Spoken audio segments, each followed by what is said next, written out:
Halo, selamat siang. Balik lagi dengan gua Om Ardi Gendut ya. Selamat siang teman-teman. Panas banget ya Bogor ya. Luar biasa. Segini kota hujan ya, tapi panas tetap. Teman-teman, gua mau ngasih tahu ke teman-teman nih. Gua lihat foto-foto usaha di Google ya, barusan banget ya. Tadi ada beberapa foto yang kayaknya bisa gue review sedikit. Kira-kira berapa bisa dikasih kredit ya nggak? Ini penting loh teman-teman ya, mengenai teman-teman kalau ngajukan kredit berapa sih teman-teman ngajukan, karena gini ya, sepengalaman gua kalau ada orang yang minjem kredit, ya punten-punten ya kadang-kadang nggak sesuai dengan kondisi dia, itu terlihat bahwa dia tidak menguasain usaha dia. Pertama itu, kedua terlihat dia pengen nyoba-nyoba aja, seperti itu. Jadi pertama terlihat tidak serius, kedua justru malah terlihat dia nggak pakai uangnya buat kredit, buat usahanya. Kadang-kadang pernah gue ceritakan, toko kecil minta 500 ya, kalau mohon boleh sih, cuman yang kira-kira pantasnya berapa kan teman-teman yang tahu. Kemudian makanya gue mau ngasih ke teman-teman nih, lihat kira-kira kalau ini penilaian gue ya, nggak tahu kalau mantrian dan lain, kira-kira kalau toko segini nih ngajuin kredit berapa sih gitu ya, biar teman-teman nggak disebut tidak terencana ya teman-teman ya, tidak terencana, tidak ngarang ya, nggak, memang benar-benar buat usaha ya kan. Kalau benar-benar buat usaha kan teman-teman skala usaha pasti ngikutin pengajuan teman-teman loh ya kan, seperti itu. Jadi nggak jomplang gitu loh ya nggak. Nih ya, gua kasih foto yang pertama nih, ini foto yang pertama nih ya. Ini toko sembako nih, di sini nih ya. Toko sembako nih ada macam-macam nih ya, kayak ada saus-sausan ya nggak, ada kue, ada apa tuh, pokoknya sembako lah ya, kelontong lah ya, lebih ke kelontong nih. Ada biskuit ya, ada snack ya kan, baygon. Nah, kira-kira nih kalau toko segini kira-kira berapa ya pantas yang ngajuinnya nggak? Kalau menurut gue nih, toko-toko kayak gini ya, skala kayak gini, itu cocok-cocoknya 100 sampai 100, maksimal 150 tuh udah gede gitu. Optimal di 100 lah. Kalau 75 oke, 50 oke. Tapi kalau 150 agak gede sih, cuman ya masih inilah ya. Masih oke lah ya. Kalau 200 250 kegedean kreditnya. Kalau toko segede gini sih di optimalnya di 100 juta lah. Ya, kayak gitu ya teman-teman, jadi bisa ngukur, oh toko segede ini kira-kira gue ngajuin berapa ya nggak, biar pas ya nggak, biar nggak kelihatan ngarang. Ini toko yang pertama. Ini yang toko yang kedua nih, ini tokonya lebih kecil daripada yang tadi. Kalau gua ngelihatnya segede ini itu paling di 25 lah. 25 itu udah gede ya. Toko-toko segede gini omsetnya ratusan ribu sehari ya, ya enggak, ya 25 juta lah, 25 juta ke bawah lah kalau di sini. 10 juta optimal 15 juta lah. 10 juta oke, bagus banget. Kalau 10 juta maksimal 25 udah gede banget ya, kalau toko kelontong kayak segede gini. Oke. Nah, ini toko olahraga ya teman-teman ya, jadi ada variasinya.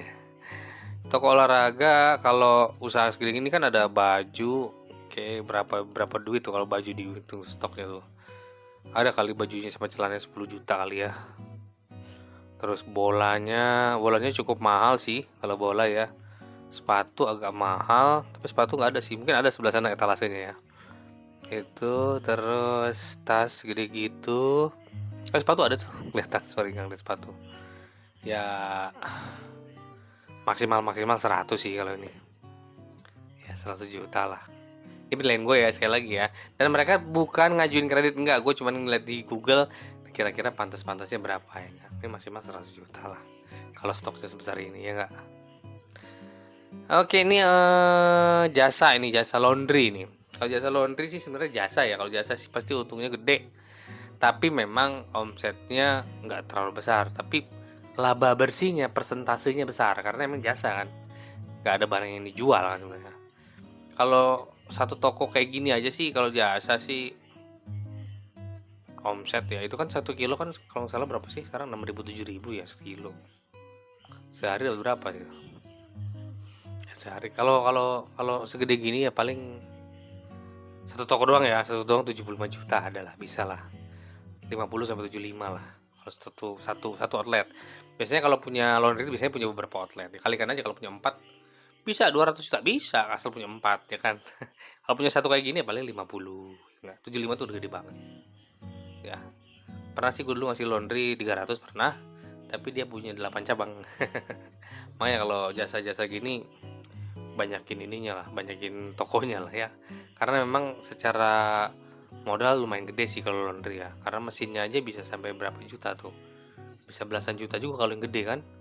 Kalau nggak salah satu toko laundry yang ukuran sedang lah ya, nggak gede-gede banget. Itu modalnya sampai 60 juta, 70 juta nih kalau nggak salah ya. Oke. Nah ini fotokopi. Fotokopi favorit uni-uni. Kalau gue pasti orang Padang nih. Kalau fotokopi sebenarnya lebih ke ATK-nya ya, berdasarkan ATK sama jasa lah ya. Kalau fotokopi segede gini sih ya kisaran minjem 100 juta bisa. 200 kalau 200 agak gede banget ya, 100 juta sampai 150 lah kalau toko gini ya, tapi tergantung omsetnya.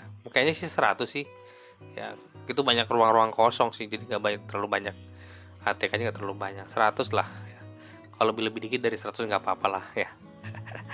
Ini fotokopi. Terus selanjutnya ini toko kue basah nih. Kue basah biasanya pagi-pagi ya. Jadi kalau kue basah kunjungannya pasti mantri analisnya juga pagi-pagi, dia nggak mungkin siang-siang. Kalau siang-siang di pasar udah tutup ya nggak. Kalau segede-gede gini sih ya paling bisa sampai 10 juta kreditnya ya. 10 jutaan lah kreditnya, nggak terlalu besar sih ya.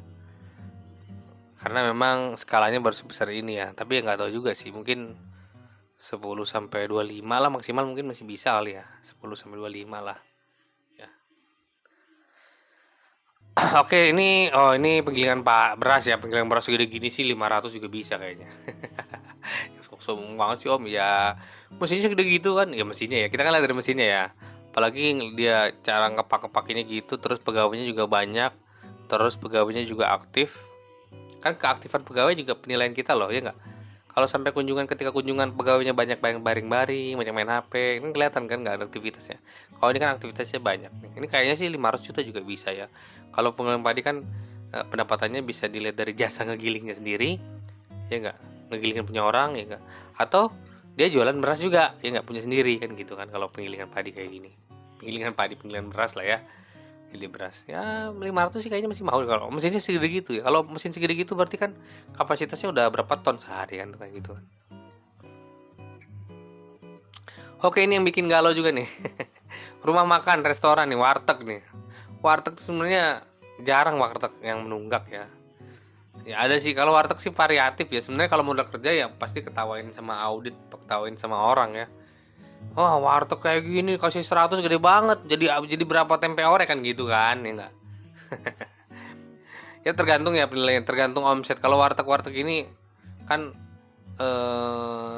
pasti laba bersihnya gede persentasenya ya. Karena makanan biasanya keuntungannya di atas 50% biasanya ya. Kayak gitu.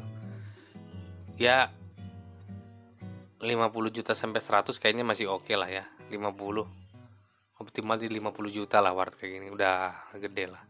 Kalau 100 sih tergantung datang atau enggaknya banyaknya orang ya. Kalau sekilas sih ya 50 lah ya. Seperti itu. Nah paling itu ya review usaha yang bisa gue kasih ya. Ini dari internet semua, jadi gue cuma iseng doang tadi. Gue pengen lihat usaha-usaha apa sih yang di internet. Ini bukan berarti segini enggak juga ya. Ini menurut penilaian gue ya. Tapi tergantung nanti juga kan analisa kreditnya seperti apa sama pemimpinnya. Belum juga dihitung kredit-kredit yang lainnya kan seperti itu ya. Misalkan layaknya 300 tapi ternyata hutang lain banyak kan tempat lain, nggak mungkin juga kan dikasih sebesar yang gue bilang kan, seperti itu ya nggak.